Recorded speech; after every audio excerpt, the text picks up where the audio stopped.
please stop using this Singapore math program. Sincerely, your Singapore math expert from Singapore. Hi, I'm Wency. I'm a mathematician. I have a PhD in math education, and I grew up in Singapore, the #1 math country in the world. These are my actual textbooks from 1st and 2nd grade. But in this video, I'm going to explain to you why I would not recommend them to anyone. I know this series has a cult following because it's the OG Singapore math curriculum, and I get why that's very appealing. This curriculum helped Singapore rank 1st in the world for math. But Singapore's curriculum only plays a part in its success. The secret actually lies in its teaching and implementation. So today, I'm going to walk you through a very specific example, and by the end of it, you'll see why these textbooks are probably not going to produce a result you're looking for. We're going to look at 3A, Unit 2, Lesson 1. I chose this chapter and lesson intentionally because this is where bar modeling is formally introduced in the Primary Mathematics U.S. edition series. And bar modeling is one of the first things I look at when I'm evaluating the quality of any Singapore math materials. Because the way a piece of material teaches bar modeling tells you a lot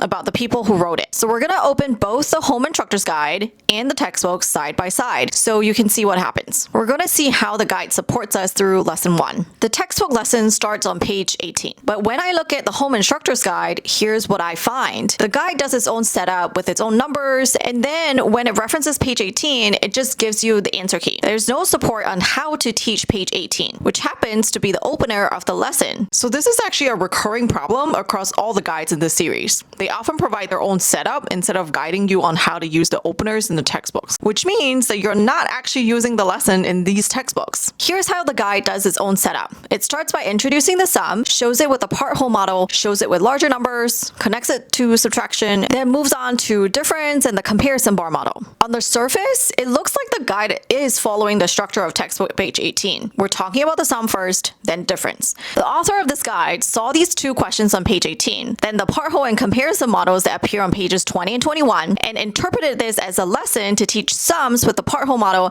and teach difference with the comparison model. But in reality, this lesson is preempting the two-step word problems your child is going to learn in Lesson 4. So what they're learning here in Lesson 1 is how to represent the sum inside a comparison model, like in question 2 on page 19. The problems on pages 20 and 21 are mostly review, because this lesson assumes that the child is already familiar with bar models, specifically part-whole models, because children in Singapore have been learning them since 1st grade. This is where the gap between the textbooks and what's actually happening in Singapore classrooms really shows up. So here's how this lesson should go and how I would teach it. What is the sum of 4 and 7? We build a train of 4 cubes and a train of 7 cubes, then we join them together. Remember how this is a part-whole bar model that we've learned before? And then I would say we can also show that we want to use the whole using a comparison bar model. This is how we arrange our cubes, and this is how we draw out our bars. We can draw a shorter bar to represent 4 and a longer bar to represent 7. When we want to find the sum, we're going to draw the question mark next to these two bars. That's a comparison model that is also showing a part-whole concept. What is the equation to show that we're finding the sum?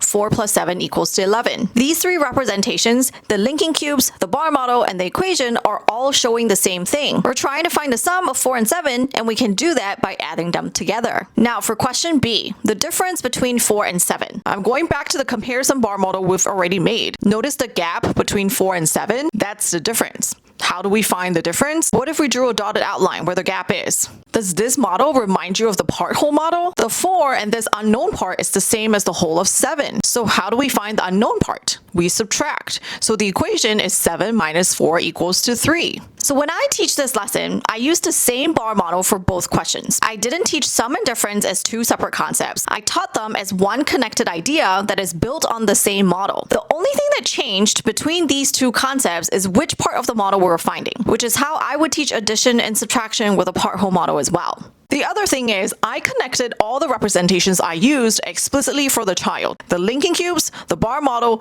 and the equation.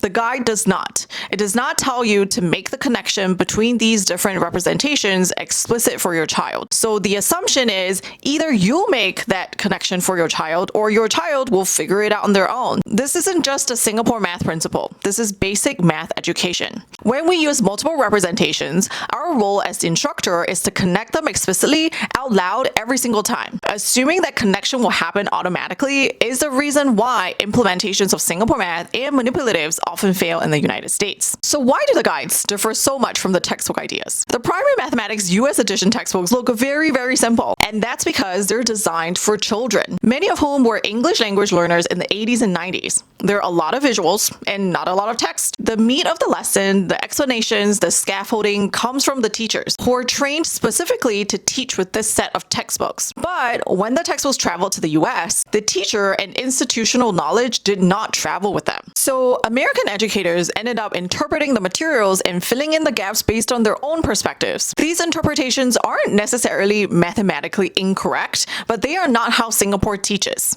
It's very obvious to someone like me, who is a product of Singapore's education system, when someone hasn't been trained in Singapore's methods. It's all in the details. I know when something's off, like the sequencing is wrong or there are missing connections. And the details are exactly why Singapore has been #1 in math for the last 30 years. These guides may look like Singapore math on the surface because the components are there. We see the linking cubes, the number bonds, the bar models, but the components themselves are not Singapore math. It's like when you can follow a recipe down to the T and your end result looks and tastes nothing like what the recipe promised. This is what I mean when I say the secret is never just the curriculum. And this is exactly why I don't recommend it to anyone, even though the content of the textbook series is excellent. These textbooks were designed to be used by a trained Singapore teacher. When we use them in a homeschool setting, we depend on the Home Instructor's guides to provide that training for us. But unfortunately, they don't. The guides, as they are now, are inviting user error instead of providing the support we actually need. Here's where I come in. I'm the support you need. I'm the product of Singapore math in Singapore, and I know every single part that never made it into these guides. So if you're interested in learning how to actually teach math the Singapore way and what Singapore math really is, hit that subscribe button and follow along.